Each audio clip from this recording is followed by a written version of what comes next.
My name is Hannah Landers. I'm the Assistant Director of Career Services and Student Programming here in the Pamplin College of Business. We are here to talk today about professionalism and workplace communication. So again, we know a lot of you are heading into your first internship, your first full-time job, maybe your second internship. We want to make sure that you guys are really prepared as far as how to conduct yourself in the workplace. There is a big culture difference between institutions and higher education and the workplace. What we've done is we've talked with our employers to gather a lot of this information. So everything we're going to talk about today is direct feedback that we've heard from our employers about, what makes their interns and full-time hires successful, and maybe some of the challenges that they're seeing as well. So we'll jump right in. All right, so this is kind of what we're going to talk about today. We'll talk overall just about some professionalism in the workplace and some things to keep in mind. We'll talk about email etiquette. We'll talk about building relationships at work and the importance and how to do that, and then interacting with leadership and those hierarchical structures, and then presenting your ideas with confidence.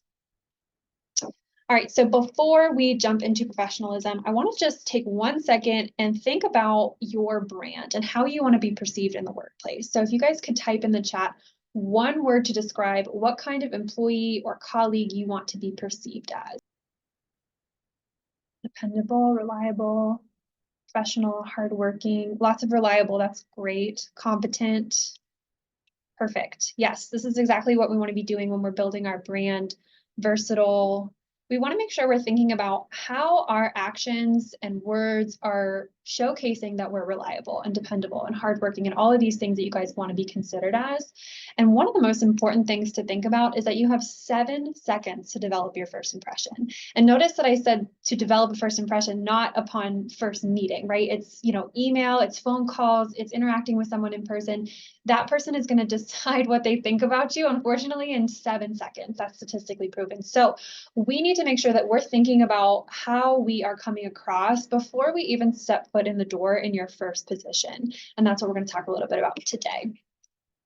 So overall professionalism, when you're entering your full-time position or your internship, your impressions matter for more than just that position, right? A lot of the workplace is networking. You're getting to know people, left and right. So the more you can develop relationships and convey that you are reliable, dependable, hardworking, etc., the better. So a couple things to keep in mind: being on time every day. I'm sure this is something you guys have heard of, but this is something we're hearing from our employers that some of their new hires are struggling with. It is so important, especially early on in a position, to be showing up on time. It's one of the small things that showcases that you are here to work, that you are dependable, that you can really make sure you're coming and contributing to the workplace every single day. So again, especially in the beginning, it's super, super important to be on time every single day at work.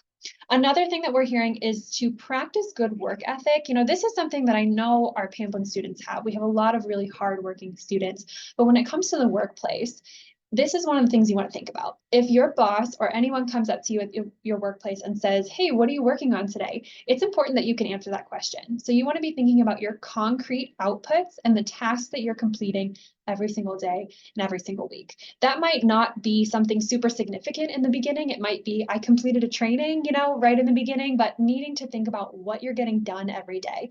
And part of the workplace is getting to know people and being social, and that's perfectly fine. But making sure you're getting back to your desk and completing something concrete that you can share with your supervisors or share with your team every day. Another thing we kind of hear from not only our employers, but also our students is in an internship or even a full-time position, especially when you get started, there's sometimes lag time, right? So you're given a project, you complete the project, and then you're not sure what to do next.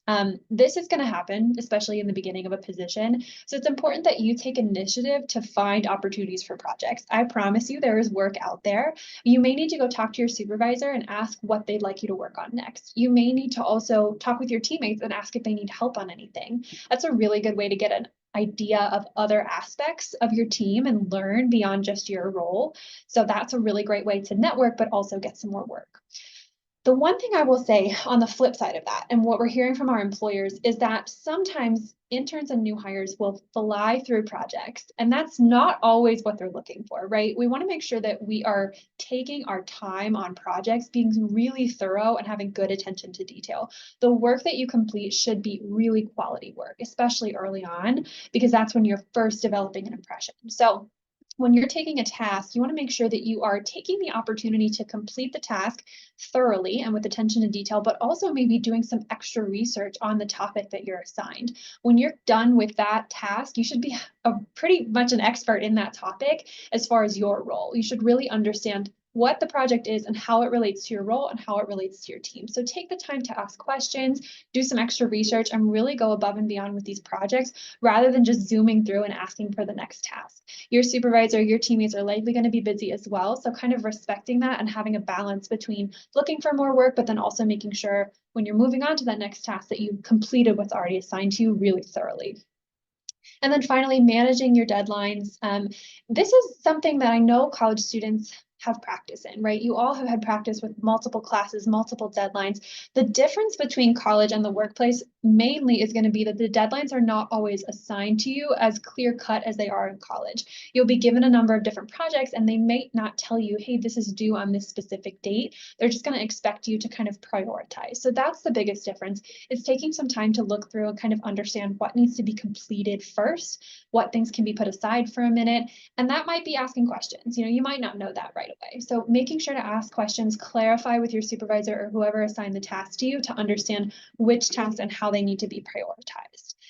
Then again, setting reminders, keeping to-do lists, whatever works for you, but making sure that you're staying super organized so that you can stay on top of your deadlines. You want to make sure that you're not that person that needs to be followed up with, that people need to probe and prod for you to get you the update, get you the completed task.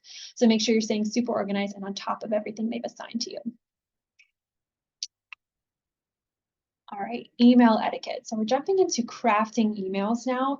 Some of this you guys are going to be familiar with, and some of these are a little bit different when it comes to the workplace. So one of the things we hear from our employers is crafting the email, specifically the subject line. I know this sounds silly, but it is really important that it's a descriptive subject line. A lot of times it's a little vague, and that's difficult for someone to know what the initial ask is when they're opening the email, or even to have them open it. Some people are getting a lot of emails and they might just not open something that's not descriptive enough. Another aspect of the subject line is making sure it's easily searchable. Now, I know all VT students are now with Outlook, so you might have experienced how frustrating the Outlook search bar is. It's very unusable. So making sure that you have all the important, buzzwords and event titles, event dates, everything in there that can make it easy to search. Make sure you do that so it's easy for the person that's receiving your email. All right, looking at recipients. So one of the things we see a lot with students is not blind copying those on an email, especially when you're sending a mass email. It's going to be really important that you put everyone on blind copy. This is just going to protect the privacy of everyone involved. So use this to your advantage. If you want to make sure that others cannot see your recipients' emails, make sure you put them in blind copy. I would also say double check all the emails that you send it to you. I think the more you are using Outlook and whatever email tool you have, you're going to find that it auto-populates the emails as you type them in. So it's really important that you double check and make sure you're sending it to all the right people, again, to protect privacy and confidentiality. And then copy your supervisor. This is not something where I'm saying copy your supervisor on everything you ever send. Copy your supervisor on major updates. This is twofold. Number one, you're going to be keeping your supervisor in the loop, which they will appreciate. But number two, you're going to be highlighting your achievements as you go. So your supervisor is going to be aware of all the projects you're completing and anything major that you're accomplishing. All right, so when thinking about the tone of an email, obviously we want to be professional. I know sometimes it's tempting to be a little bit more casual in email, and that probably will be the case. You'll be more casual with those you work closely with. But initially, we want to err on the side of professionalism, especially because you are initially creating a relationship and, again, building a brand. So err on the side of professional, formal greetings. And then as you get to know someone and you work with your team, you can loosen up a little bit. We also want to use positive language. So what I mean by that is instead of saying, I can't do that, or I don't have time, you might say, let me check on that for you. Let me connect you with someone else who can help. Flipping whatever you're saying into a positive makes a huge difference in how someone is going to perceive you, your overall brand, and the type of colleague and or employee that you are. I also say avoid humor. We all know that written communication can be misconstrued or misunderstood. So avoid humor, avoid sarcasm. Again, those are things you can add back in once you develop relationships with people and they get to know you a little bit better. But initially, we really want to make sure we're erring on the side of professionalism and avoiding humor, emojis, all those things. And then again, proofread. Hopefully this goes without saying. Make sure you're double checking your grammar, but also the dates and the names. This is really important. It rubs people the wrong way when you spell their name wrong, especially if it's in their signature. Just take a double check before you send that. And then if you have any major dates, if you're inviting them to a meeting, you want to make sure you have all that information accurate. All right, so when receiving and responding to emails, we want to think about a couple of things. Responding promptly. This is something I hear from our employers a lot. Even if the request is not fulfilled or the task is not completed, still respond to the email promptly to give them an update. I promise you, your supervisor or your teammates will be much more irritated if you don't respond than if you simply respond and say, I'm still working on it. Here's my projected done date. That's going to be much better to be communicative rather than leaving them on red. Reading emails thoroughly for full comprehension. This is something, again, our employers are talking about, especially when you're new in a role. You're going to receive a ton of emails, tons of emails from IT to get you set up, from HR, different events that you're being invited to, from your supervisor with different processes. It's super important that you read all of these emails very carefully. Over time, you might decide, okay, emails from this office I can skim, you might be able to discern that a little bit better. But initially, you need to make sure you're reading everything really carefully. I can give an example from our team. We had a switch from our VPN process, and it was buried in an email to our team, and a lot of folks missed it, and we couldn't sign on to our VPN because it was buried in an email. Make sure you're reading all of those. You never know where an update's going to come from. So just take a moment and just make sure you're checking those thoroughly. We also want to make sure we're following up appropriately. So we always say in career services, if you're not getting a response, it is perfectly appropriate to follow up. I think that still holds true in the workplace, but depending on the ask, the timeline needs to be appropriate. One of the things we hear from our employers a lot is that new hires and interns will simply forward their message back to the original person. So without any additional text, they'll just forward the message. I think that comes off a little bit pushy, so we want to avoid doing that. What you would want to do instead is simply reply all, reply back to the original recipient and say, hey there, just following up. Hope you have a great day. Something super simple like that, friendly, just to put it back at the top of their email inbox, let them know that you're thinking about it and that you still need a response. That is perfectly appropriate. The timeline's going to vary. I would say absolutely no sooner than 48 hours and probably 2 weeks, a week, somewhere in there, depending on what the ask is and how urgent.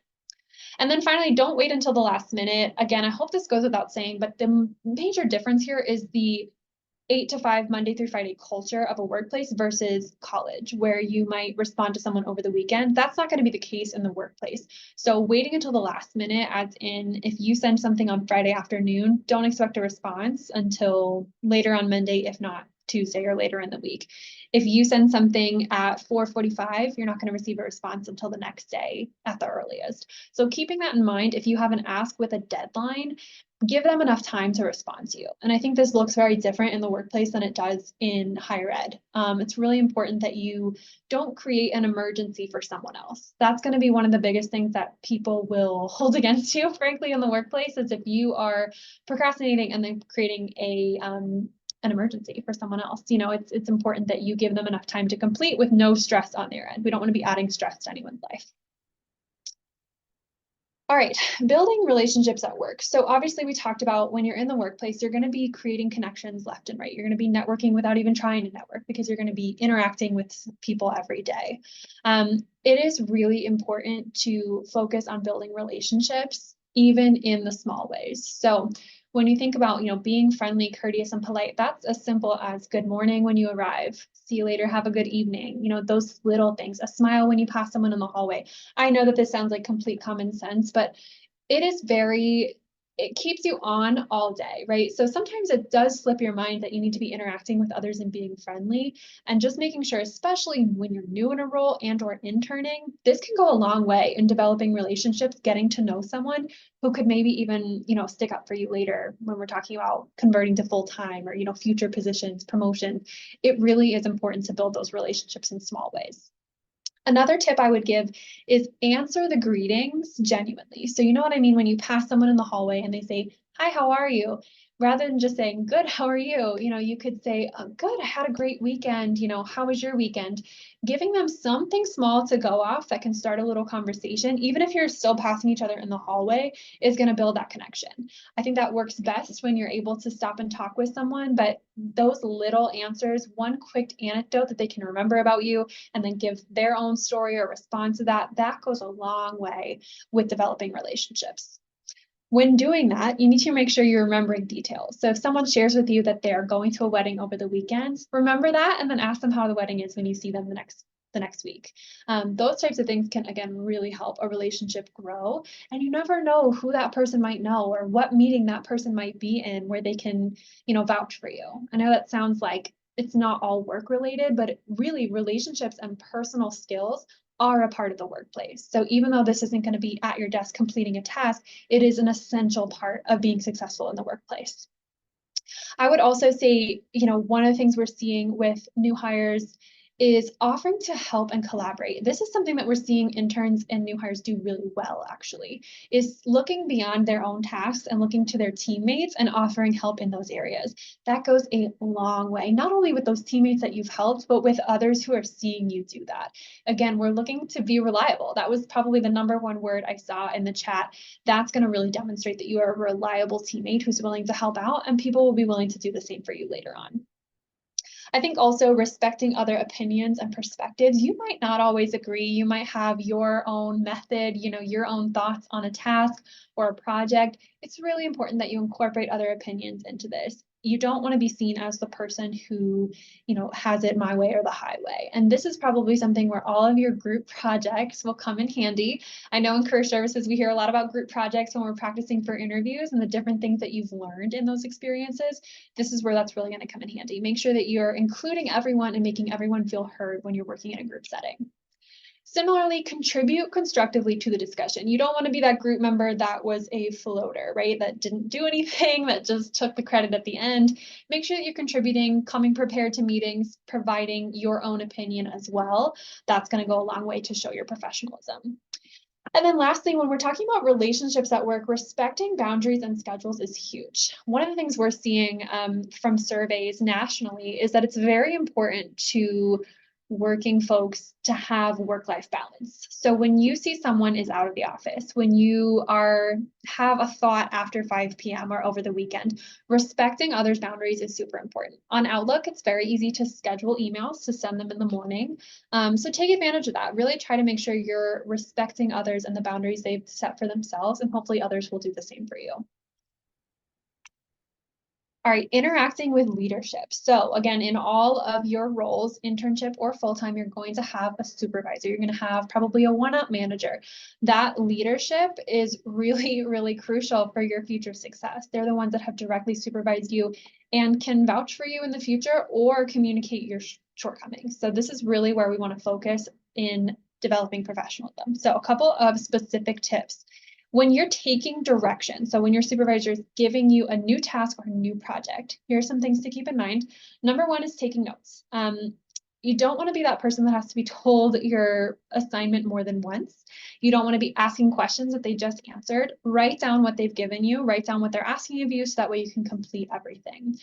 I think one of the biggest things we hear from employers is that it's frustrating for managers to share an assignment and then have to circle back and follow up. Once an assignment is assigned, we want to make sure that it's taken care of, that as soon as something is assigned to you, that your supervisor knows good and well that you're going to get it taken care of and you're going to do well. We also want to be adaptable to new processes and responsibilities. So especially in this, post-COVID world, lots of new, formats for working, for meetings. There's also going to be a lot of new projects. You might see changes, especially if you're in a new role. It is very important that you are not someone who's resisting every little bit of change that you encounter. You're going to encounter change, especially when you're starting a new role, and you want to be someone who's seen as adaptable, someone that can be reliable when it comes to changes in the workplace.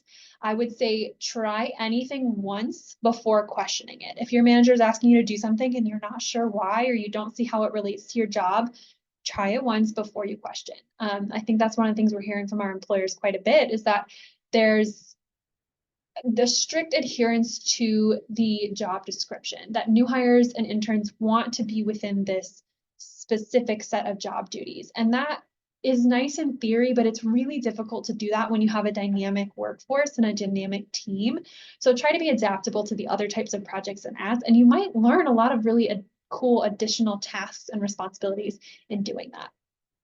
I would also say if you are feeling strongly that a certain project is not a good fit, never say no without having alternate solutions. Try to come to your supervisor with, hey, I'm not sure about this. I think this would work better. That's going to be so much more impactful than you just saying, I don't want to do that, right? That's not really a good way to go about it. But if you have another thought or another solution, typically a good manager is going to welcome that, because that's how we get better, is taking thoughts and ideas from new hires and interns who have a fresh perspective from the company. And then finally, taking ownership of tasks. When you have something assigned to you, really try to make it your own. This is going to be what takes you to the next level. This isn't going to happen initially, right? Because you're going to need to ask a lot of questions initially, and that's totally okay. But as things become more familiar to you, try to take ownership, try to take initiative so that that task can be yours and you understand it and you can make it work for you. All right, moving on to one-on-one meetings. Now, a good manager will have regular one-on-one meetings with you. Depends on the company and the environment how often you might be seeing your supervisor, but this is something that you'll probably encounter in your first role. Couple of things to keep in mind. Number one is handling criticism gracefully. It's likely that you will receive criticism or feedback at some point in your role, and it's super important that you're able to take that and adapt and implement that feedback into your role. It would be really unbelievable if someone went into a new role and did not receive any feedback. And I know, especially coming from higher ed and college, if you're used to getting grades and you're used to positive feedback, it may be uncomfortable to receive that negative feedback, but try to look at it as critical, constructive criticism and really think about how that can make you better, because that's what your supervisor is likely trying to do. They're trying to help you progress and help you develop rather than trying to bring you down. Another thing I'll say is ask questions. I've mentioned this a few times, but don't guess. If you don't know, especially if you're new in a role, you should be asking questions. And most supervisors, most good supervisors, are going to be totally open to answering questions. That's how someone grows and someone understands and learns. So don't be afraid to ask questions to your supervisor and to others on your team. Something else I'll say is one-on-one meetings are often used by employees as a place to bring concerns, to bring questions, and that's totally fine. But I would also strongly encourage you to bring positives. So track very closely everything that you've accomplished and use your one-on-ones to share those with your manager. You don't want to be in a situation where your manager knows only your questions. They only know what you don't know, and they're not familiar with everything that you've accomplished. So this is a really, really good tip to keep in mind when you're getting started, but also down the road. Track your accomplishments regularly and then share them often at your one-on-ones or else other situations with your manager. And then finally, practice problem solving and try to find the answer first. This is another thing we're hearing a lot from our employers. With so much information at your fingertips, it is very easy to try to find the answer initially before going to your manager or your teammates.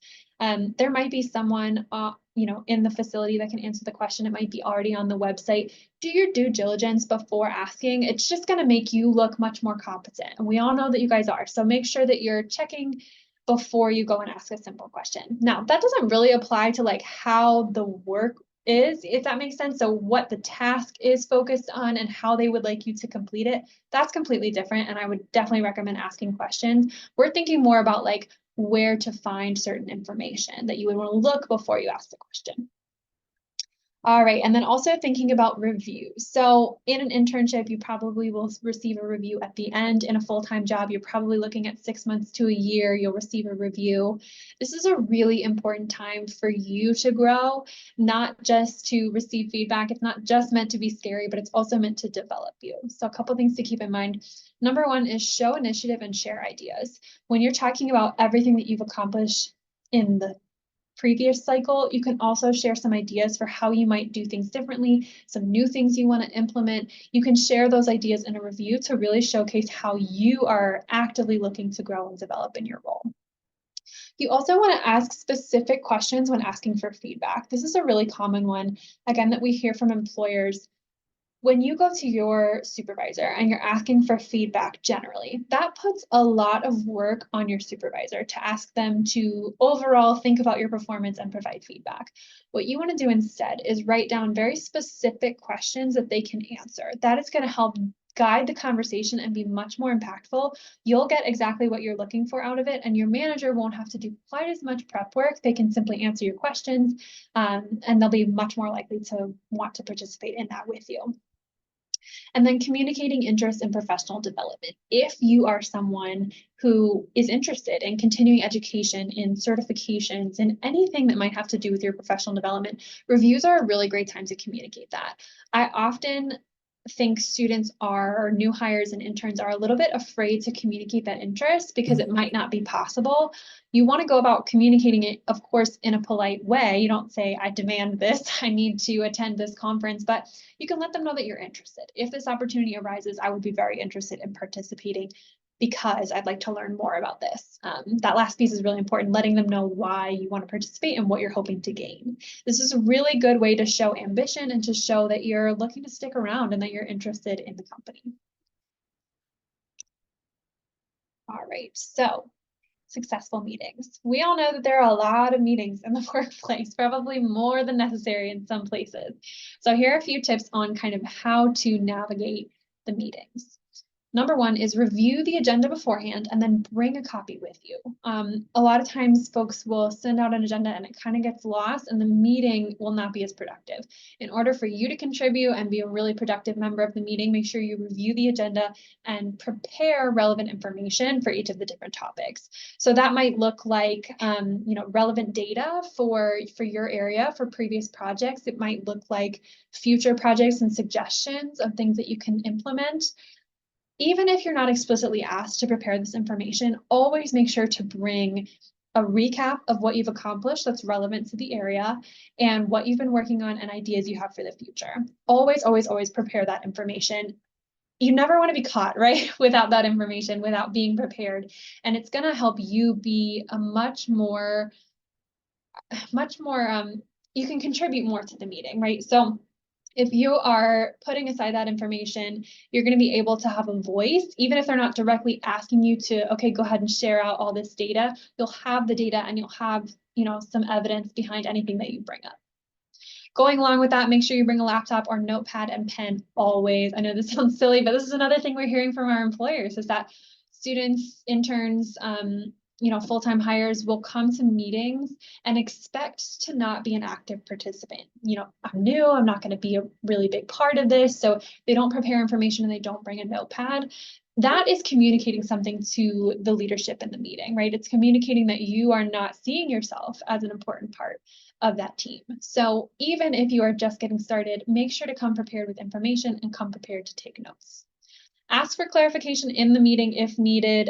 Don't be afraid to ask for clarification, especially if you're new in the role, but really at any time. It's okay to just ask if you don't know. It'll help everything go smoother afterwards and you won't have to ask for follow-up later. And then finally, write down follow-up tasks. Again, we've talked about this before, but writing down everything that you're assigned and everything that you'd like to accomplish after the meeting, because things will be forgotten the farther you get from the meeting, and it's likely not the only task that you have. So just keeping yourself organized and writing everything down.